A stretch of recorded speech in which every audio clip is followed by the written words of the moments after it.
Bonjour tout le monde, ici c'est Veitiare. Je viens vers vous pour voir la guidance du 20 avril. Alors, on va commencer. Permettez-moi de faire mon petit rituel, merci. Et on va être accompagné avec l'oracle d'Halloween. J'avais envie, il y a quelque chose Il y a quelque chose, alors, comment je pourrais vous dire de quelque chose dans l'air, comme si on n'était pas seul en fait. J'ai une impression d'être accompagné, voilà, d'être accompagné. Alors pas forcément par des ancêtres, mais ce sentiment, vous voyez un peu comme quand j'ai fait tout mon voyage, hein, quand j'ai visité certaines villes, j'avais ce sentiment d'avoir un chemin qui était balisé, voilà. Le chemin balisé. Si j'allais dans cet endroit-là, c'était qu'il y avait quelque chose à aller récupérer comme message. Voilà, ce sentiment de ne pas être seul, en fait. D'où cet oracle. Ok. Alors, on va aller voir. Je dépose ici. C'est parti. Le 20 mai. Ah ben, il est là. Ok. Alors, je suis la buse. Mhm. Ce soir, je viens te dire de regarder dans quel sens volent les oiseaux. C'est vrai que c'est important. Les oiseaux ont aussi leur propre message à nous transmettre. La vie et la nature t'envoient régulièrement des signes pour t'aider à cheminer, car tout est relié. Euh, alors pour ceux qui me connaissent, euh, je vous dirais qu'il est important, si vous le souhaitez, hein, en tout cas, c'est une façon aussi de procéder quand on a des interrogations et qu'on a besoin de réponses. C'est de poser une intention le matin ou qu'importe la journée en fait. Quand vous avez votre interrogation, vous posez l'intention d'être guidé vers la réponse. Et là, sans chercher à aller à tout prix trouver quelque chose, laissez-vous porter. Et tout ce qui vous interpelle est une partie de la réponse à votre question. Après, il est vrai qu'il faut prendre le temps aussi de faire les liens entre tous ces messages parce que autant les oiseaux que tout ce qui est la nature nous amène les réponses. Donc faire les liens entre tous les messages et prendre aussi du recul parce qu'il y a des messages qui sont de l'ordre très concret, hein, d'accord, et d'autres qui sont de l'ordre du symbolique. Donc, qu'est-ce qu'on a voulu me dire en me mettant cette situation, cette émotion, ce visuel, voilà. C'est pas chose aisée, hein. Je suis d'accord avec vous, mais ça vaut le coup d'y aller, de tenter et pour comprendre. C'est un outil de plus, je dirais.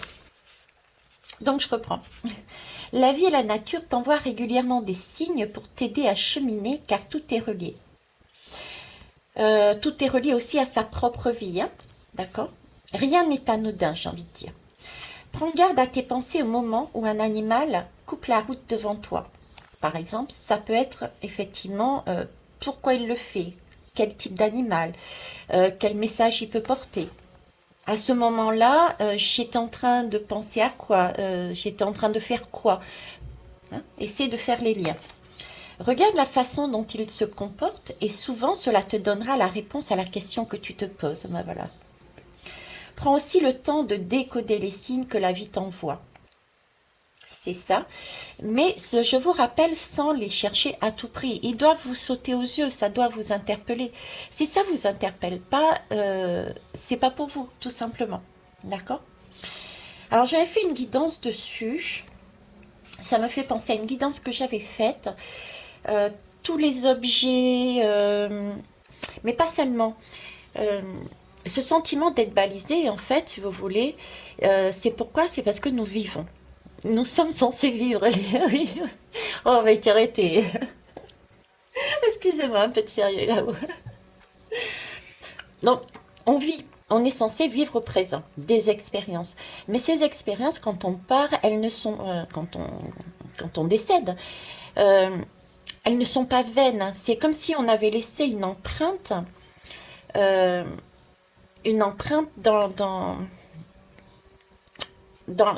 la vie. C'est pour ça que j'ai ce sentiment, voyez-vous, depuis le départ et même dans mon voyage, d'avoir un chemin balisé. C'est comme si une personne avait vécu une expérience, avait laissé un message, et moi, à ce moment-là, je traverse cette route, par exemple, et en traversant cette route, je capte son expérience, sa leçon. Et cette leçon-là, qui m'interpelle, par exemple, va me permettre à moi-même d'avancer sur mon propre chemin. Voyez, c'est ce que je sais pas pourquoi je vous disais ça, mais pour moi, c'était important de le dire visiblement.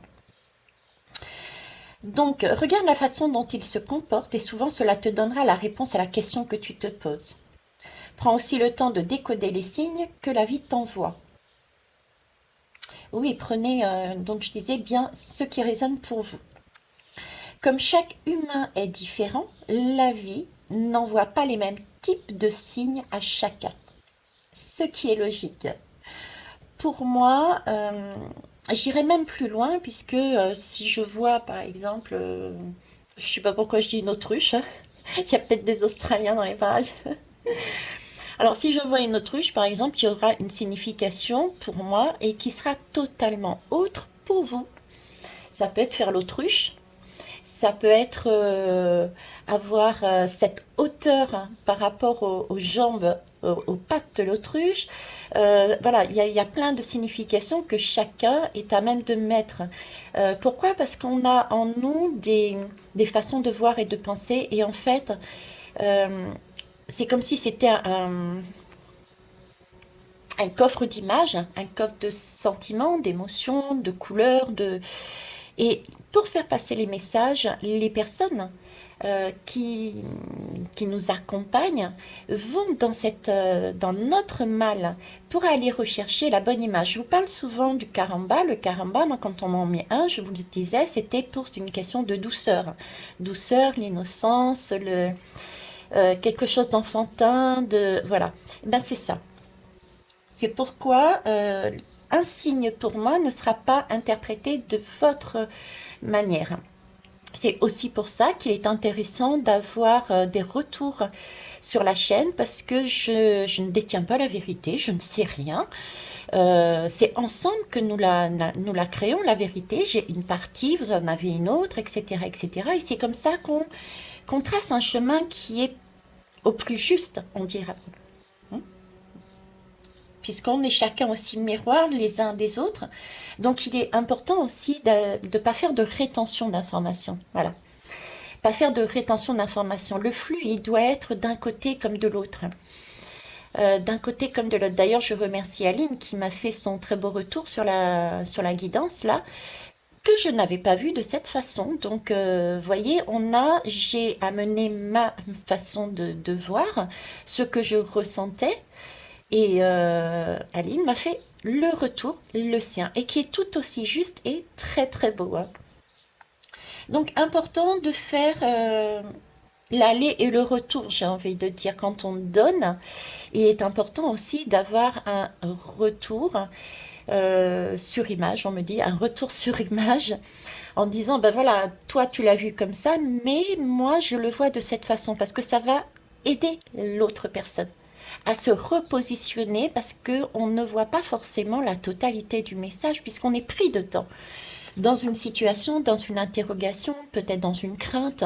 Donc on va exprimer ce que l'on pense, voire parce qu'on a un miroir devant, mais ce miroir qui est devant nous, il serait bien qu'il nous renvoie aussi l'appareil en disant, eh, ok, tu vois ça comme ça, mais c'est important aussi de m'écouter et de le voir éventuellement comme ça. Après, on a toujours son libre arbitre de dire non, moi je n'accepte pas ta façon de voir, ou oui, effectivement, ça peut me parler.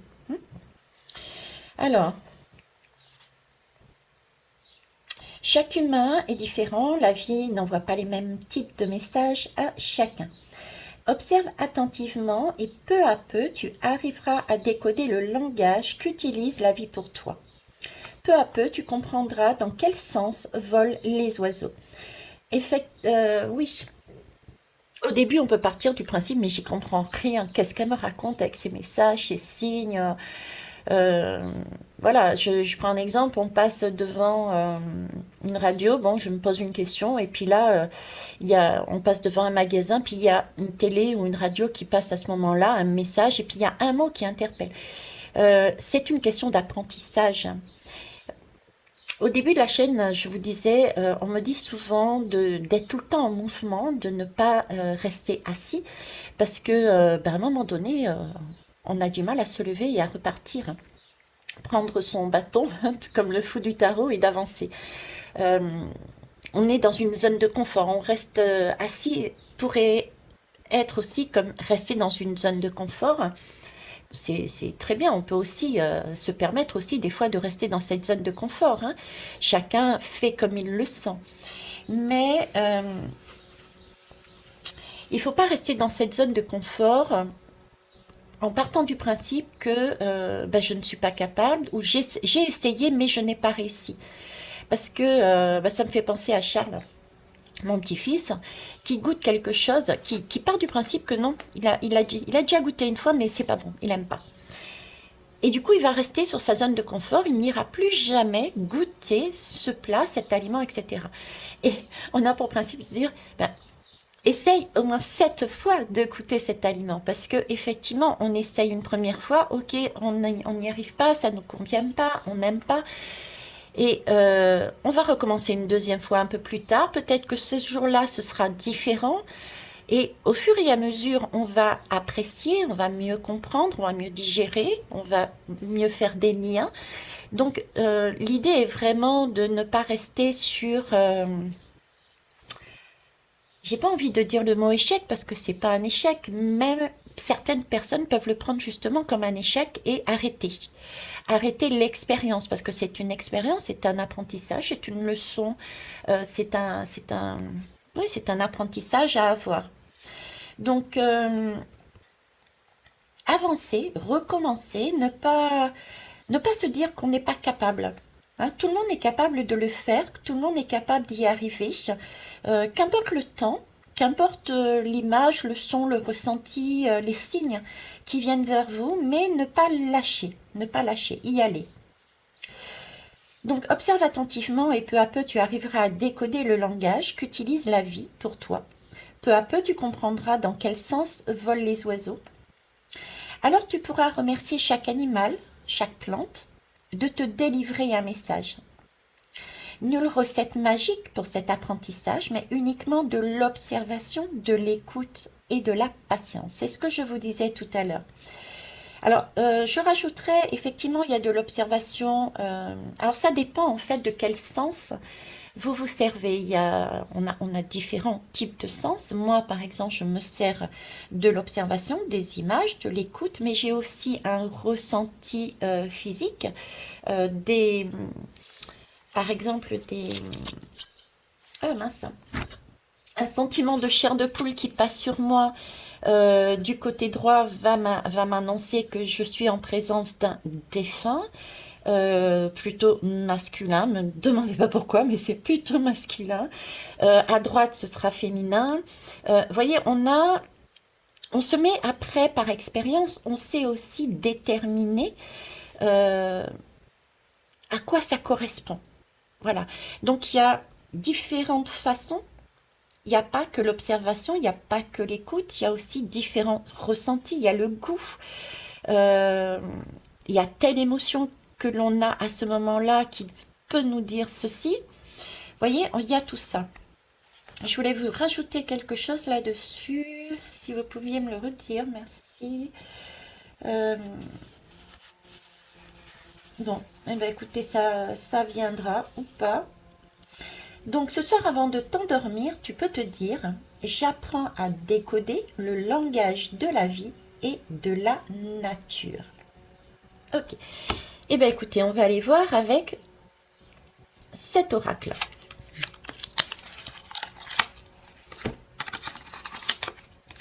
Alors c'est un oracle en anglais, comme je l'utilise sur des guidances privées, vous allez voir, il y a des petites traductions, parce que tout le monde ne parle pas anglais. Donc, c'est plus facile pour vous de vous projeter, puisque, comme je disais ici, il y en a, c'est du visuel. Donc, ils regarderont cette lame en guidance privée, ils se mettront directement sur les mots. D'autres, ce sera la couleur. D'autres, voilà, chacun est unique, en fait. Et c'est très bien si on se complète. Alors, qu'est-ce que vous pouvez me dire? Voilà, ici on me parle de peur inutile. On a ici une tombe qui pour moi, c'est pas la fin de, c'est pas, à la limite même, c'est peut-être choquant ce que je vais dire, mais même si c'est une mort, ça serait une mort pour une renaissance. D'accord? C'est vraiment un changement en fait. Les changements peuvent faire peur, effectivement. Les choses que l'on ne connaît pas non plus peuvent faire peur. Mais il y a de très très belles surprises par derrière. Il y a de très belles surprises. Donc des fois, on peut être bloqué, on peut ne rester, vouloir rester dans sa zone de confort parce que justement, on a cette crainte de l'inconnu. Mais l'inconnu est superbe. Je dis n'importe quoi, enfin n'importe quoi, oui. Que ce soit au niveau du travail, au niveau des relations, vous avez la possibilité de rester là où vous êtes et on ne bouge pas, ok? Ou de tenter un nouveau travail, de tenter une nouvelle relation. Regardez, pour nous les femmes, par exemple, on peut très bien partir du principe, non, non, je ne sais pas ce que va être la vie, je ne sais pas comment va se passer un accouchement, donc je ne préfère ne pas avoir d'enfant. Mais aller au-delà de cette crainte peut nous amener justement quelque chose de waouh. Euh, Ça peut être des passages compliqués. Hein. Je prends le cas d'un accouchement. Oui, il y en a qui se font avec douleur, d'autres sans douleur. Mais c'est quelque chose de passager en fait. Cette crainte-là, c'est le premier pas qui coûte. Voilà, c'est le premier pas qui coûte. N'hésitez pas à faire un premier pas et restez dans cette patience. Dans cette patience, ne baissez pas les bras tout de suite. Voilà. En tout cas là, ouais, j'ai le chakra de la gorge là. Là, communiquez. N'hésitez pas aussi à parler de votre crainte, à parler de ce que vous ressentez. Ok. Euh, Effectivement, actuellement, en plus, c'est important, quand vous avez quand vous n'êtes pas forcément bien, quand vous n'êtes pas à l'aise, parler avec les autres est important, mais aussi, on parlait aussi depuis le début, je vous disais, poser des intentions aussi. On est guidé, hein, on est vraiment guidé par des personnes qui vivent là. J'avais fait aussi pareil une guidance, mais par exemple, ma bague, d'accord, ma bague est porteuse d'une énergie, est porteuse d'un message. Cette bague a un passé, a une histoire, a un vécu. Ce vécu est inscrit, je dirais, dans cette bague.